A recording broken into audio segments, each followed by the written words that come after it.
ನ್ಯೂಸ್ಗೆ ಸ್ವಾಗತ. ಇದು ವೀರಶೈವ ಲಿಂಗಾಯತರ ಧ್ವನಿ. ಆತ್ಮೀಯ ಬಂಧುಗಳೇ, ಬೆಂಗಳೂರು ಮಹಾನಗರದ ಗೋವಿಂದರಾಜ ನಗರ ವಿಧಾನಸಭಾ ಕ್ಷೇತ್ರದ ಕಾಮಾಕ್ಷಿಪಾಳ್ಯದಲ್ಲಿ ವಾಸವಾಗಿರುವ ವೀರಶೈವ ಕ್ಷೇಮಾಭಿವೃದ್ಧಿ ಟ್ರಸ್ಟ್ನ ಅಧ್ಯಕ್ಷರು ಹಾಗೂ ವೀರಶೈವ ಲಿಂಗಾಯತ ಮುಖಂಡರು ಹಾಗೂ ಧರ್ಮ ಚಿಂತಕರಾದಂತಹ ಕೆ.ಆರ್. ಸಿದ್ಧಲಿಂಗ ಆರಾಧ್ಯರವರು ಇಂದು ಹುಟ್ಟುಹಬ್ಬವನ್ನು ಆಚರಿಸಿಕೊಂಡರು.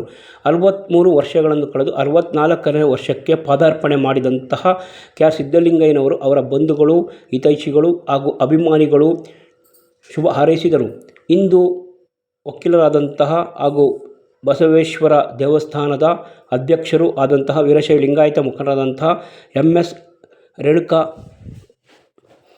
ಪ್ರಸಾದ್ ಅವರ ನಿವಾಸದಲ್ಲಿ ಹುಟ್ಟುಹಬ್ಬವನ್ನು ಆಚರಿಸಲಾಯಿತು. ಇದೇ ಸಂದರ್ಭದಲ್ಲಿ ಕೆ.ಆರ್.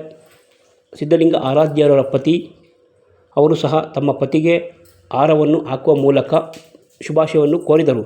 ಈ ಒಂದು ಪುಟ್ಟ ಸಮಾರಂಭದಲ್ಲಿ ವೀರಶೈವ ಲಿಂಗಾಯತ ಮುಖಂಡರುಗಳು ಭಾಗವಹಿಸಿದ್ದು ವಿಶೇಷವಾಗಿತ್ತು ಮತ್ತು ಪೊಲೀಸ್ ನಿವೃತ್ತ ಅಧಿಕಾರಿಗಳಾದಂಥ ವೀರಣ್ಣನವರು ಸೇರಿದಂತೆ BDA ಲೇಔಟ್ನ ಧನರಾಜ್ ರವರು ಮತ್ತು ಪವಾಡ ಬಸವೇಶ್ವರ ದೇವಸ್ಥಾನದ ಅರ್ಚಕರಾದಂಥ ಡಾಕ್ಟರ್ ಪಾಲಾಕ್ಷಯ್ಯ ಗುರುಗಳು, ನಾಗರಾಜ್ ಶಾಸ್ತ್ರಿಗಳು ಹಾಗೂ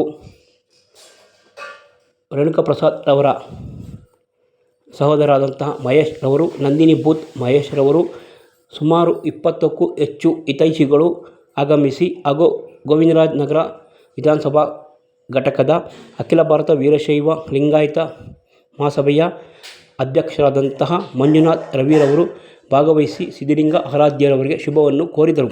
ಇದೇ ಸಂದರ್ಭದಲ್ಲಿ ಅವರ ಪುತ್ರರು ಮತ್ತು ಪುತ್ರಿಯರು ಆಗಮಿಸಿ ಸಿದ್ಧಲಿಂಗ ಆರಾಧ್ಯರವರು ಇನ್ನೂ ಹೆಚ್ಚು ವರ್ಷ ಬದುಕಲಿ, ಇನ್ನೂ ಹೆಚ್ಚು ಅವರಿಗೆ ಆರೋಗ್ಯ ಕೊಡಲಿ ಎಂದು ಹಾರೈಸಿದರು.